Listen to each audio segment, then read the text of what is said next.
எந்த சூழ்நிலையும் அவர் அண்டி நின்று என்னை பிரிக்காது காத்து கொள்வார்.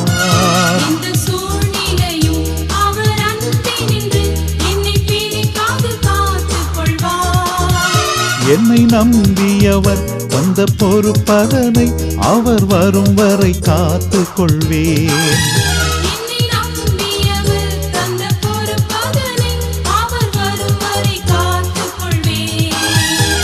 ஆனந்தமே பரமானந்தமே இது மாபெரும் பாக்கியமே.